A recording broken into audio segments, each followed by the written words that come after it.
அது எவ்வளோ பெரிய ஆளாக இருந்தாலும் சரி, வாரன் பஃபட்டாக இருந்தாலும் சரி, தமிழ் ஆனந்த் சீனிவாசன் சார் யாராக இருந்தாலும் 10 ஸ்டாக் வாங்குனீங்கன்னா அதை 2 ஸ்டாக் நஷ்டமாக தான் செய்யும். சென்னையில் நடைபெறும் உலக முதலீட்டாளர்கள் மாநாடு ஜனவரி 7 மற்றும் 8 அன்று நடைபெறுகிறது. அனைவரும் வருக. ப்ளூ சிப்னு சொல்லுவாங்க. ப்ளூ சிப்னா அது பெரிய பெரிய நிறுவனம், டிசிஎஸ், ஹெச்டிஎஃப்சி பேங்க்கு, எஸ்பிஐ, இந்த மாதிரி ஏஷியன் பெயிண்ட்ஸ், இதிலலாம் நீங்கள் இன்வெஸ்ட்மெண்ட் பண்ணிங்கன்னா கண்டிப்பாக லாஸ் வரதுக்கு சான்ஸே கிடையாது. ஏன்னா அவங்க தான் நம்பி தான் எக்கனாமியே இருக்குது. இதில் நீங்கள் இன்வெஸ்ட் பண்ணால் ஒரு சேஃப் அப்படிங்கிற ஒரு 10 கம்பெனி மட்டும் சொல்ல முடியும். ஸோ நம்ம கம்பெனி இது சப்ஜெக்ட் டு மார்க்கெட் ரிஸ்க் தான். ஸோ இண்டிவிஜுவல் கம்பெனியில் போய் இன்வெஸ்ட்மெண்ட் பண்ணி ரிஸ்க் எடுக்கிறதுக்கு பதிலாக இந்த மாதிரி இடிஎஃப்ல நீங்கள் இன்வெஸ்ட்மெண்ட் பண்ணிங்கன்னா ரிஸ்க் கம்மியாக இருக்கும், ரிட்டர்ன்ஸ் கேரண்டியாக இருக்கும். ஸோ இப்போ இன்ஃப்ளேஷன் வந்தால் இப்போது ஷேர் மார்க்கெட் அண்ட் இந்த மியூச்சுவல் ஃபண்ட்ஸில் ஏதாச்சும் பாதிப்பு வருமா? ப்ரைஸ் ஏறிடுச்சு அப்படின்றதுனால. ஸோ இப்போ அதனால் வந்து அது கம்பெனியோட ரெவன்யூ அஃபெக்ட் பண்ணும். ரெவன்யூ அஃபெக்ட் பண்ணால் ஆட்டோமேட்டிக்காக ப்ராஃபிட் கம்மியாகும். ப்ராஃபிட் கம்மியான ஷேர் ப்ரைஸ் விழுறதுக்கான வாய்ப்புகள் அதிகம். ஸோ அந்த மாதிரி ஜியோ பொலிட்டிக்கல் சுச்சுவேஷனில் இந்தியாவுக்கு ஏதாச்சும் அஃபெக்ட் ஆயிருக்கா? டெய்லியுமே அது நடந்துட்டு தான் இருக்குது. இப்போ நீங்கள் ரஷ்யா யுக்ரைன் வார் நடக்கிறதுனால வந்து பார்த்தீங்கன்னா ஷேர் மார்க்கெட் ஸ்கேம்ஸ் எப்படி என்ன மாதிரி இம்ப்ரெஸ் ஆனதோ, இன்னும் இப்படி பண்ணியிருக்காங்களா அப்படின்ற மாதிரி விஷயங்கள்லாம் இருக்கா? ஹர்ஷத் மேத்தாவை கேட்குறீங்கன்னு நினைக்கிறேன். ஸ்கேம் 1992. ஸோ ஏதாச்சும் புக்கோ இல்லை ஏதோ ஒரு விஷயங்கள் நான் படித்தா நான் இதுக்கு தெரிஞ்சுக்கலாம் அப்படிங்கிற விஷயம் இருக்கும்ல. 35 செக்டார் இருக்குன்னா 35 செக்டாரால யாராலையுமே படிக்க முடியாது. அதில் ஒரு 4-5 செக்டார் எடுத்து தான் அதில் வந்து ஸ்பெஷலைசேஷன் ஆயிருப்பாங்க. அதாவது ஒரு மியூச்சுவல் ஃபண்டையோ ஸ்டாக்கையோ அவங்க சூஸ் பண்ணிட்டு அதில் தான் எஸ்ஐபி பண்ணுவாங்க. அதுதான் எஸ்ஐபின்றது தனியாக கிடையவே கிடையாது. ஓகே. ஸோ இந்த ஸ்மார்ட் ஃபோன்ஸோட இந்த இண்டஸ்ட்ரியோட ரெவல்யூஷன் எப்படி பார்த்து இப்போ இன்டர்நெட்டும் வந்து பார்த்தீங்கன்னா ரொம்ப சீப். இந்தியாவில் ஒரு ஜிபியே உங்களுக்கு 7 ரூபாய் 8 ரூபாய்க்கு கிடைக்குது. கம்பேர்ட் டு குளோபல் கண்ட பார்த்தா 250 ரூபாய் 300 ரூபாய். ஸோ அதனால் டிஜிட்டல் புஷ் வந்து ரொம்ப அதிகமாக இருக்குது.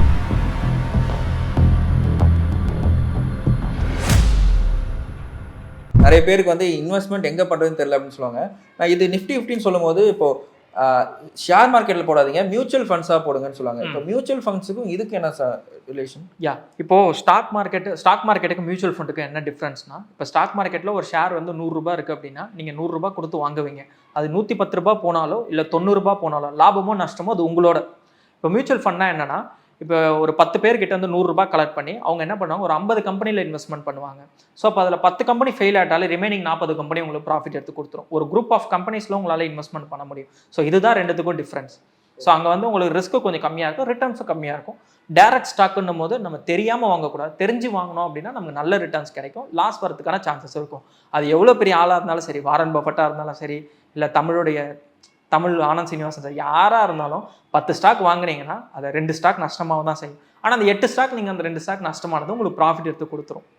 அப்போ ஆஸ் ஃபினான்ஷியல் அட்வைஸராக நீங்கள் சொல்லுங்கள், லைக் எது பெட்டர்? இப்போது ஒரு காமனாக ஒரு இண்டிவிஜுவல் அவனுக்கு இப்போ தான் புதுசாக வரான், ஒரு ஸ்டாக் மார்க்கெட்டுக்கு புதுசாக வந்து இது பண்ணுறாங்க அப்படின்னா அவங்களுக்கு எது பெட்டராக இருக்குன்னு நினைக்கிறீங்க? லைக் மியூச்சுவலில் போகிறதா இல்லை ஷேர் மார்க்கெட்டில் போகிறதா? என்னை பொறுத்த வரைக்கும் ஒரு பர்சன் கிட்ட கேட்டுக்கணும்.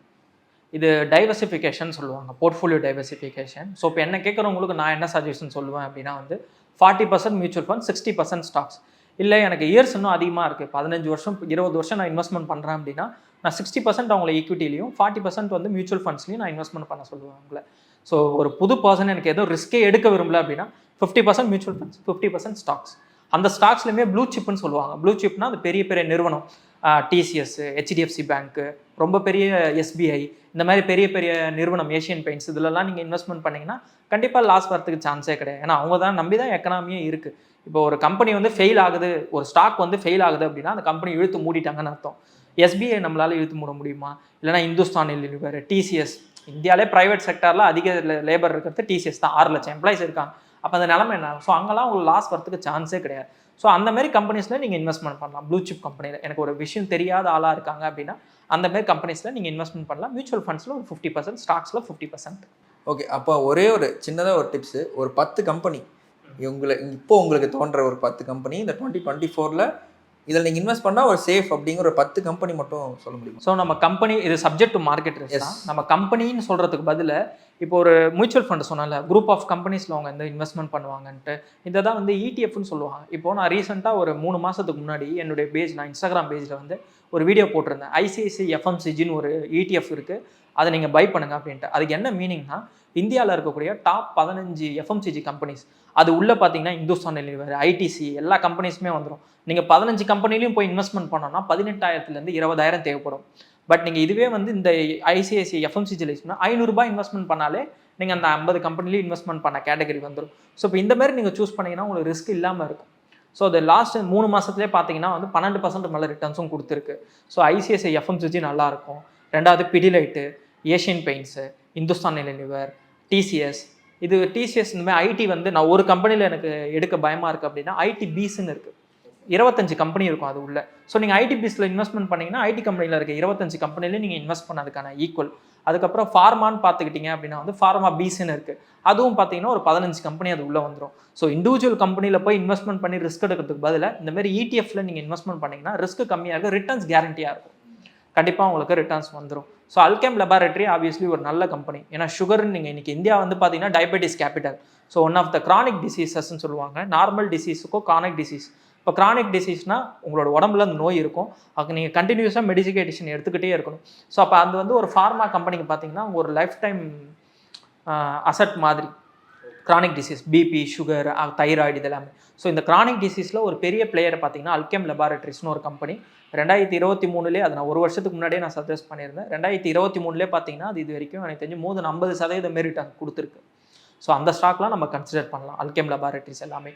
ஓகே ப்ரோ, இப்போ நீங்கள் பேசிகிட்டு இருக்கும்போது இன்ஃப்ளேஷன் அப்படின்ற ஒரு வார்த்தை யூஸ் பண்ணீங்க. ஸோ இப்போ இன்ஃப்ளேஷன் வந்தால் இப்போது ஷேர் மார்க்கெட் அண்ட் இந்த மியூச்சுவல் ஃபண்ட்ஸில் ஏதாச்சும் பாதிப்பு வருமா? இப்போ நிறைய கண்ட்ரியில் வந்து இன்ஃப்ளேஷன் வந்து நிறையா விஷயங்கள் நடந்திருக்கு, பார்த்துருக்கோம். இப்போ அமெரிக்காவில் இன்ஃப்ளேஷன் வந்தால் இங்கே நம்மளுக்கு அஃபெக்ட் ஆகுது. ஸோ அப்படிங்கிற மாதிரி இந்த இன்ஃப்ளேஷனால் ஷேர் மார்க்கெட்டில் ஏற்படக்கூடிய நன்மைகள் தீமைகள் இதனால். ஸோ நன்மைகள்ன்றதை விட தீமைகள் தான் அதிகம்.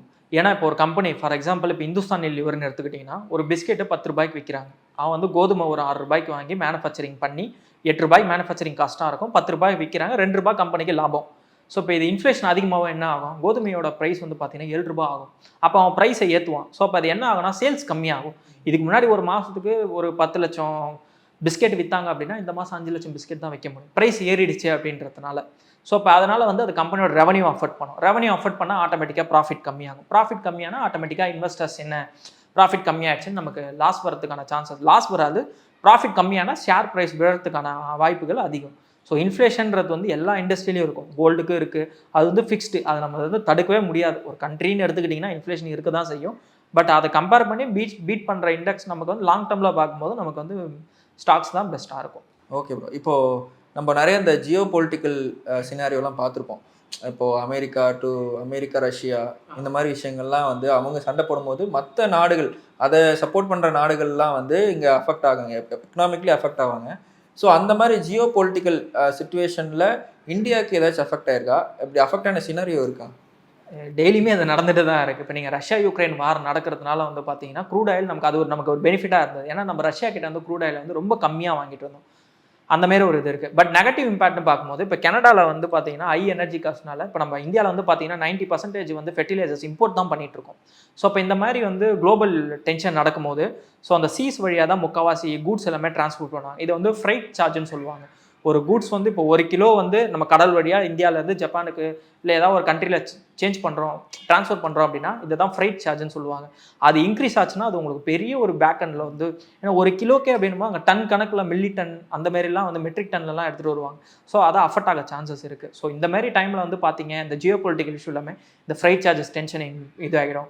ஸோ கொஞ்சம் டிலே ஆனாலும் இங்கே மார்க்கெட்டில் டிமாண்ட் இன்க்ரீஸ் ஆகிடும், ப்ரைஸ் இன்க்ரீஸ் ஆகிடும். இப்போ நார்மலாக ஒரு மழை பெஞ்சு வெங்காயம் வரலனாலே நமக்கு ப்ரைஸ் பார்த்தீங்கன்னா 10 ரூபாய் விற்ற வெங்காயம் 100 ரூபாய் விற்கிது. ஸோ இப்போ இதே யோசிச்சு பாருங்கள், இப்போ எலக்ட்ரானிக் குட்ஸ் என்ன ஆகுறது.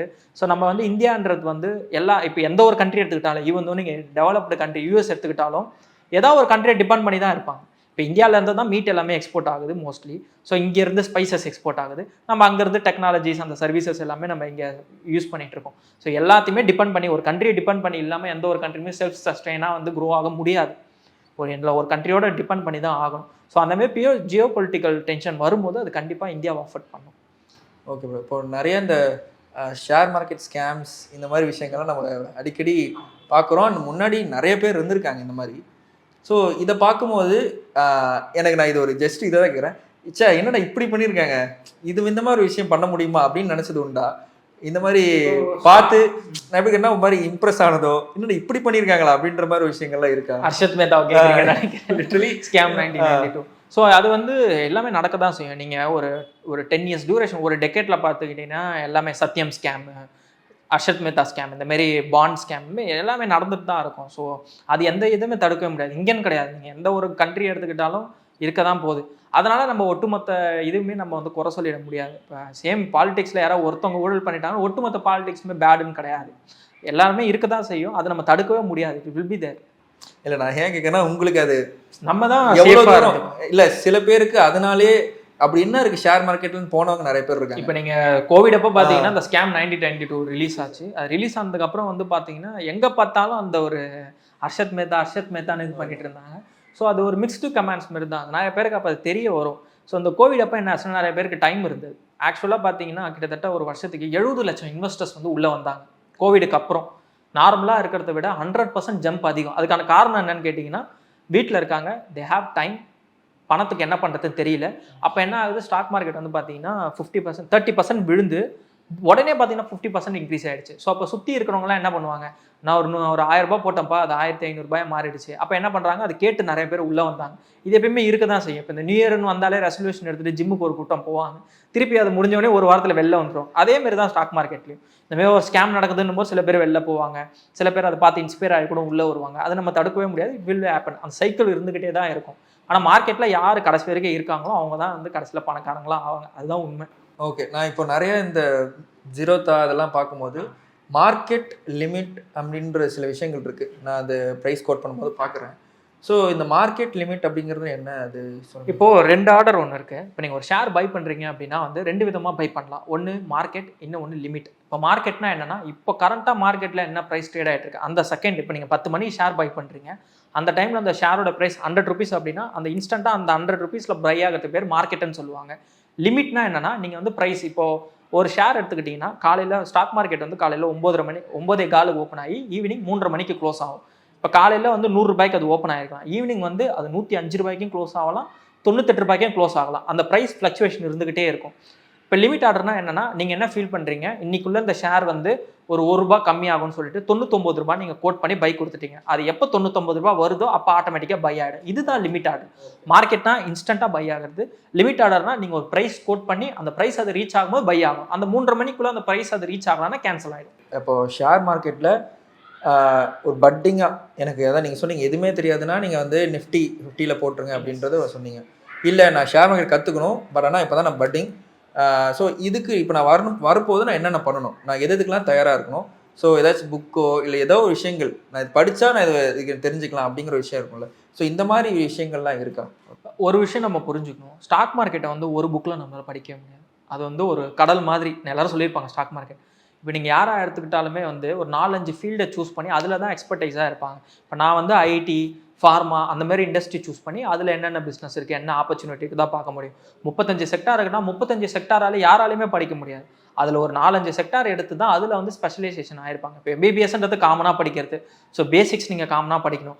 அதுக்கப்புறம் நீங்கள் என்ன படிக்கிறீங்களோ நீங்கள் படித்து இது ஆக்கிறன்ற மாதிரி தான் நீங்கள் பார்க்கணும். ஸோ ஒரு பேசிக்குன்னும் போது ஸ்டாக் மார்க்கெட்னா என்ன, அது எப்படி ஒர்க் ஆகுது, அது நிறைய யூடியூப் சேனல்ஸ் உங்களுக்கு இருக்குது. இப்போ நான் வந்து பார்த்தீங்கன்னா என்னுடைய ஃபாலோவர்ஸ்க்கு நான் 2 சேனல் சஜஸ்ட் பண்ணுவேன். ஷேர் மார்க்கெட் அகாடமின்னு ஒன்று இருக்கும், இன்னொன்று தமிழ் பங்கு சந்தை. இதில் வந்து அவங்க ஒரு பிளேலிஸ்ட்டே வச்சுருக்காங்க. 60-70 வீடியோ இருக்கும். ஸ்டாக் பை பண்ணுறதுலேருந்து டிவிடெண்ட்னா என்னென்ன டைமில் என்னென்ன பண்ணணும், எப்படி ஷேர் பை பண்ணணும், அனலைஸ் பண்ணணும், எல்லாமே அந்த ஒரு பேசிக் வீடியோஸில் கொடுத்துருப்பாங்க. அதை பார்த்தீங்கன்னா உங்களுக்கு ஒரு பேசிக் நாலேஜ் கிடச்சிடும். பட் ஸ்பெஷலைசேஷன் உங்களுக்கு புக்கில் இருக்கவே இருக்காது. அது நீங்கள் அந்த ஃபீல்டோட எக்ஸ்பர்டைஸ் கிட்ட தான் பேசணும். அவங்கக்கிட்ட இருந்து தான் உங்களால் கற்றுக்க முடியும். பேசிக்ஸ் யார் வேணாலும் படிக்கலாம். பட் ஒரு ஃபீல்டோட எக்ஸ்பர்டைஸ் உள்ளே என்ன நடக்குதுன்றது வந்து இந்த ஃபண்ட் மேனேஜர்ஸ்ன்னு சொல்லுவாங்க. அவங்க தான் வந்து 1000கணக்கான கோடியை வந்து மேனேஜ் பண்ணுவாங்க. அப்போ அவங்க என்ன பண்ணுவாங்கன்னா டேரெக்டாக கம்பெனிக்கிட்டே அவங்களோட கான்டாக்ட்ஸ் இருக்கும். என்ன நடக்குது என்ன ஏதுன்றது வந்து இதெல்லாம் இன்டர்நெட்டில் அவைலபிளாக இருக்கா. ஸோ முடிஞ்ச அளவுக்கு நீங்கள் ஃபீல்டில் சஸ்டெயின் ஆகணும்னா கண்டிப்பாக அந்த கான்டாக்ட் இல்லாமல் சஸ்டெயினே ஆக முடியாது. அண்டு இன்னொன்று மியூச்சுவல் ஃபண்ட்ஸ், ஷேர் மார்க்கெட் இது இல்லாமல் சிஸ்டமேட்டிக் இன்வெஸ்ட்மெண்ட் பிளான்னு ஒன்று இருக்குது, சிப்புன்னு ஒன்று இருக்குது. ஸோ அது என்னது ப்ரோ? அது சிஸ்டமேட்டிக் இன்வெஸ்ட்மெண்ட் பிளான்ன்றது வந்து அது ஒரு தனி இன்வெஸ்ட்மெண்ட்டே கிடையாது. ஓகே, அது வந்து எப்படி நீங்கள் இன்வெஸ்ட்மெண்ட் பண்ணுறீங்கன்றது தான் அது வந்து சிஸ்டமேட்டிக் இன்வெஸ்ட்மெண்ட் பிளான்னு சொல்லுவாங்க. அது ஒரு ஃபண்டோ மியூச்சுவல் ஃபண்டோ எதுவுமே கிடையாது. இப்போ ஃபார் எக்ஸாம்பிள் நான் வந்து ஒரு ரிலையன்ஸ் சூஸ் பண்ணிட்டேன். மாதம் ஒரு அமௌண்ட் ஒரு ஷேர் நான் வாங்கிட்டே இருக்கேன், ஒரு 5 வருஷத்துக்கு வாங்குறேன். இதை தான் எஸ்ஐபின்னு சொல்லுவாங்க. ஒரு குறிப்பிட்ட அமௌண்ட்டை சூஸ் பண்ணி ஒரு குறிப்பிட்ட வருஷத்துக்கு அந்த அமௌண்ட்டை இன்வெஸ்ட்மெண்ட் பண்ணிகிட்டே இருக்கிறதுக்கு பேர் தான் எஸ்ஐபி. இது வந்து இப்போது அதுவும் இப்போ நீங்கள் ஷேர் மார்க்கெட்டில் அப்படியே போடாதீங்க, எஸ்ஐபியில் போடுங்க. சில பேர் இருக்காங்க அது ஒரு ப்ரோக்கரேஜாகவே எடுத்து பண்ணிக்கிட்டு இருக்காங்க அப்படின்ற மாதிரி. அதாவது ஒரு மியூச்சுவல் ஃபண்டையோ ஸ்டாக்கையோ அவங்க சூஸ் பண்ணிட்டு அதுல தான் எஸ்ஐபி பண்ணுவாங்க. அதுதான் எஸ்ஐபின்றது தனியாக கிடையவே கிடையாது. ஓகே, அப்போனா வந்து இப்போ எஸ்ஐபி அந்த மாதிரி விஷயங்களை சிஸ்டமேட்டிக் இன்வெஸ்ட்மெண்ட் பிளான்ல போடுறது பெஸ்ட்டா? இப்போ நீங்கள் இண்டெக்ஸ் ஃபண்டுன்னு சொன்னல மாதம், நீங்கள் இண்டெக்ஸ் ஃபண்டே எஸ்ஐபியில் தான் போட முடியும். ஓகே, லம்சமாகவும் போடலாம். லம்சம்னா இப்போ என் கையில் 1 லட்ச ரூபாய் இருக்குது, நான் 1 லட்ச ரூபாய்க்கு ஷேர் வாங்குறேன். இல்லைன்னா என்ன பண்ணலாம், மாதம் 10,000 அது ஒரு வருஷத்துக்கும் வாங்கலாம். ஸோ எஸ்ஐபின்றது நீங்கள் ஃபஸ்ட்டு ஸ்டாக்கை சூஸ் பண்ணிவிட்டு மியூச்சுவல் ஃபண்டை சூஸ் பண்ணிவிட்டு அதுக்கப்புறம் தான் எஸ்ஐபி பண்ண முடியும். எஸ்ஐபின்றது வந்து எதுவுமே கிடையாது, ஜஸ்ட் ஒரு வே ஆஃப் இன்வெஸ்ட்மெண்ட், அவ்வளோதான். ஏன்னா நம்ம நிறைய நமக்கு அதை பற்றி விஷயங்கள் தெரியாதனால நம்ம பார்க்குறோம், எல்லாருமே எஸ்ஐபின்னு சொல்லுவாங்க. எஸ்ஐபின்றது ஒரு ஃபண்டுலாம் கிடையாது. Okay okay, it's just a way of investment. இப்போ நெக்ஸ்ட் வந்து நம்ம இவ்வளோ விஷயங்கள் பேசியாச்சு. இப்போ இன்வெஸ்டர்ஸ், இந்த லாங் டேர்ம் இன்வெஸ்டர்ஸ் இருக்காங்க, ஒரு பல்கி இன்வெஸ்டர்ஸ் இருக்காங்க, அவங்களுக்கு ஏதாச்சும் ஒரு டிப்ஸ் ஏதாச்சும் கொடுப்பீங்கன்னா இந்த வருஷத்துக்கான ஒரு டிப்ஸ்? லாங் டேர்ம் இன்வெஸ்டர்ஸ்ன்னும் போது வந்து நீங்கள் நிஃப்டி 50ன்றது வந்து பார்த்தீங்கன்னா ஒரு பெரிய இண்டெக்ஸ் தான், இந்தியாவிலே பெரிய இண்டெக்ஸ் அதுதான், அதை நான் இல்லைன்னு சொல்லலை. ஆனால் அதை விட பர்ஃபார்மன்ஸ் கொடுக்கக்கூடிய நிறைய இண்டெக்ஸ் இருக்குது, இந்த மிட் கேப் இண்டெக்ஸ்லாம் சொல்லுவாங்க. ஸோ இப்போ நீங்கள் ஒரு 10-15 வருஷம் நான் இன்வெஸ்ட்மெண்ட் பண்ணுறேன்னா நீங்கள் நிஃப்டி 50 சூஸ் பண்ணலாம். இல்லை எனக்கு அதை விடவே டைம் இருக்குது, நான் ஒரு 20-25 வருஷம்லாம் நான் இன்வெஸ்ட்மெண்ட் பண்ணுறேன் அப்படின்னா நீங்கள் மிட் கேப் 150ன்னு ஒரு இண்டெக்ஸ் இருக்குது, அதை சூஸ் பண்ணி இன்வெஸ்ட்மெண்ட் பண்ணிங்கன்னா உங்களுக்கு நிஃப்டி 50ல் கிடைக்கிற ரிட்டர்ன்ஸை விட டபுள் தி டைம்ஸ் உங்களுக்கு ரிட்டர்ன்ஸ் கிடைக்கும். அது கொஞ்சம் பெட்டராக இருக்கும். லாஸ்ட்டு 15 வருஷத்தில் வந்து பார்த்தீங்கன்னா 17% வந்து உங்களுக்கு நிஃப்டி மிட் கேப் 150 ரிட்டர்ன்ஸ் கொடுத்துருக்கு. இதே நிஃப்டி 50 பார்த்தீங்க அப்படின்னா வந்து 12% தான் கொடுத்துருக்கு. ஓகே, இது நிறைய பேர் கேட்குற ஒரு விஷயமா தான் இருக்கும். நான் புக்கு ரெக்கமெண்ட் பண்ணி கேட்டேன், நீங்கள் புக்கில் ஒரு யூடியூப் சேனல் சஜஸ்ட் பண்ணீங்க. இப்போ நிறைய பேருக்கு ஸ்டாக் மார்க்கெட்டுக்குள்ளே வரணும் அப்படிங்கிற ஒரு மோட்டிவேஷனுக்காக சில மூவிஸ்லாம் பார்க்க சொல்கிறாங்க. Wolf of wall street something, அந்த புக்கு அந்த மூவில டைட்டில் போட்டிடுங்க 18. அது எனக்கு தெரியல, அந்த படம் தெரியல. பட் இந்த மாதிரி விஷயங்கள்லாம் இருக்குது. நீங்கள் பார்த்து இம்ப்ரெஸ் ஆன, இல்லை நீங்கள் பார்த்து ஓகே இது நல்லா இருக்கு அப்படின்னு சொல்லி பார்த்த மூவிஸ் ஏதாச்சிருக்கா, டாக்குமெண்ட்ரிஸ் ஏதாச்சிருக்கா? நான் என்னோட லைஃப் டைமில் டோட்டலாக பார்த்த மூவியே 13 மூவி தான். என்டையர் லைஃப் டைமில் இந்த 25 வருஷத்தில் நான் பார்த்த மூவியே 13 மூவி தான். ஏன்னா நான் மூவி இன்ட்ரெஸ்ட் கிடையாது, இருக்கிறத பார்க்கவே டைமில். பட் நான் ஸ்கேம் 1992 பார்த்தேன். சில பேருக்கு பிடிக்காது, பட் விஷயம் தெரிஞ்சவங்களுக்கு கண்டிப்பாக வந்து ஹர்ஷத் மேதாவை பிடிக்கும். எனக்கு பொறுத்த வரைக்கும் ஸ்கேம் 1992 இஸ் குட் ஒன். இப்போ நீங்கள் ஸ்மார்ட் ஃபோன்ஸ் பற்றி பேசிகிட்டு இருக்கும்போது அதை பற்றி ஒரு சில டாபிக்ஸ் பேசலாம் அப்படின்னு தோணுது. இந்த ஸ்மார்ட் ஃபோன்ஸோட வளர்ச்சி இது எப்படி பார்க்குறீங்க நீங்கள்? இதோட இப்போ நிறைய பேர் வந்து நோக்கியா அப்படின்னு சொல்லி, நோக்கியா அந்த மாதிரி ஒரு மோனோபாலி இருந்தது. அதுக்கப்புறம் நிறைய பிராண்ட்ஸ் வந்துச்சு, ஆப்பிள் அப்படின்னு எல்லாம் வேண்டாங்க. ஸோ இந்த ஸ்மார்ட் ஃபோன்ஸோட இந்த இண்டஸ்ட்ரியோட ரெவல்யூஷன் எப்படி பார்க்குறீங்க? இந்தியாவில் வந்து பார்த்தீங்கன்னா ஒரே ஒரு கம்பெனி தான் ஸ்மார்ட் ஃபோன் மேனுஃபேக்சரிங்கே பண்ணுறாங்க, வேறு யாரும் கிடையாது. இது ஐஃபோன் அது தனி மேனுஃபேக்சரிங் பண்ணல, இங்கே அசம்பிள் தான் பண்ணுறாங்க. ஐஃபோன் தவிர்த்து நீங்கள் ஓப்போவாக இருக்கட்டும், விவோ, ரெட்மி, OnePlus, இது எல்லாமே இந்தியாவில் ஒரு கம்பெனி தான் மேனுஃபேக்சரிங்கே பண்ணுறாங்க. ஸோ அந்தமாரி எல்லாமே இருக்குது. ஸோ இப்போ எல்லாமே வந்து பார்த்திங்கன்னா எஜுகேஷன் புஷ் வந்து ரொம்ப அதிகமாகிடுச்சு. இந்தியாவில் எஜுகேஷன் பெனிட்ரேஷன் வந்து அதிகமாகிடுச்சு. நம்ம அப்பா அம்மா காலகட்டத்தில் எஜுகேஷன் இருக்கிறதுக்கும் இப்போ இருக்கிற எஜுகேஷனுமே இப்போ இப்போ நீங்கள் 10 பேர் எடுத்துக்கிட்டிங்கன்னா 9 பேராவது இப்போ வந்து படிக்கிறாங்க. ஸோ அதனால் டிஜிட்டல் இப்போ இன்டர்நெட்டும் வந்து பார்த்திங்கன்னா ரொம்ப சீப். இந்தியாவில் ஒரு ஜிபியே உங்களுக்கு 7 ரூபாய் 8 ரூபாய்க்கு கிடைக்குது. கம்பேர்ட் டு குளோபல் கண்ட்ரி பார்த்தீங்கன்னா 250 ரூபாய் 300 ரூபாய். ஸோ அதனால் டிஜிட்டல் புஷ் வந்து ரொம்ப அதிகமாக இருக்குது. அதனால் எல்லாருமே இப்போ ஐஃபோன் நார்மலாக இப்போ 10,000 ரூபாயிலே ஒரு ஃபோன் கிடைக்குது. நவடேஸ் வந்து பார்த்தீங்கன்னா ஒரு சின்ன ஸ்கூல்லே, அதுவும் இப்போ கோவிட் வந்ததுக்கப்புறம் எல்லாமே ஆன்லைன் மாறினதுனால ஃபோனோட சேல்ஸ் எல்லாமே ரொம்ப ஹை. ஸோ இந்த ஃபீல்டில் இன்வெஸ்ட்மெண்ட் பண்ணணும். இந்தியா வந்து ஃபாஸ்டஸ்ட்டு க்ரோயிங் வந்து பார்த்தீங்கன்னா எலக்ட்ரானிக் குட்ஸ் தான். ரெண்டாவது டிஃபென்ஸ். இப்போ லாஸ்ட் ஒரு 2 வருஷமாக அந்த மோடி கவர்மெண்ட்டில் வந்து பார்த்தீங்கன்னா டிஃபென்ஸ் வந்து ஒரு ரொம்ப பெரிய ஒரு ரெவல்யூஷனே கிரியேட் பண்ணிடுச்சு. இம்போர்ட் பண்ணிட்டு இருந்தது போக நம்ம இப்போ இங்கேருந்து தேஜஸ் ஃப்ளைட் எல்லாமே எக்ஸ்போர்ட் பண்ணுறோம். 54,000 கோடிக்கு வந்து இப்போ ஆர்டர்ஸே வந்திருந்தது. அதை பற்றி நான் ஒரு வீடியோவும் போட்டிருந்தேன். ஸோ இந்த 2 ஃபீல்டை வந்து நம்ம ஃபோக்கஸ் பண்ணலாம். எலக்ட்ரானிக் குட்ஸ், ஏன்னா இப்போ வந்து அது ஒரு டே டு டே லைஃப்ல வந்துருச்சு. ஃபோன் இல்லாமல் நம்மளால இருக்கவே முடியாது. சாப்பாடு இந்த வீடியோ பார்க்குறவங்களும் ஃபோனில் தான் பார்த்துருப்பாங்க. சாப்பாடு மாதிரி இப்போ ஃபோன் இல்லாமல் ஒன்றுமே பண்ண முடியாது, எலக்ட்ரானிக் ஐட்டம்ஸ் இல்லாமல். ஸோ அந்த இண்டஸ்ட்ரீஸ்லாம் நீங்கள் இன்வெஸ்ட்மெண்ட் பண்ணிங்கன்னா ஆவரேஜாக பார்த்தீங்கன்னா உங்களுக்கு 3 வருஷத்துக்கு ஒரு வாட்டி ஸ்டாக் டபுள் ஆகிடும். அண்ட் பிளேயர்ஸும் பார்த்தீங்கன்னா ரொம்ப கம்மி தான். 2-3 பிளேயர்ஸ் தான் இந்தியன் மார்க்கெட்டில் இருக்காங்க. ஸோ ரிசர்ச் பண்ணி அதெல்லாம் எடுத்தாங்கன்னா லைஃப் செட்டில்மெண்ட்ரான்ற மாதிரி நல்லாயிருக்கும் அந்த ஸ்டாக்ஸ் எல்லாமே. Super bro. இவ்வளோ சூப்பராக நம்ம என் கூட டிஸ்கஸ் பண்ணி இந்த ஒரு ஸ்டாக் மார்க்கெட்னா என்ன, ஷேர் மார்க்கெட்னா என்ன அப்படின்னு ஈஸியாக புரிய வச்சிங்க. ஸோ இந்த டைமில் என் கூட வந்து ஜாயின் பண்ணி இன்டர்வியூ கொடுத்ததுக்கு ரொம்ப நன்றி. தேங்க்யூ. இந்த ஆப்பர்ச்சுனிட்டி கொடுத்ததுக்கு ரொம்ப நன்றி. தேங்க்யூ. சென்னையில் நடைபெறும் உலக முதலீட்டாளர்கள் மாநாடு ஜனவரி 7 மற்றும் 8 அன்று நடைபெறுகிறது. அனைவரும் வருக. மின்னம்பலம்.com தமிழின் முதல் மொபைல் பத்திரிகை.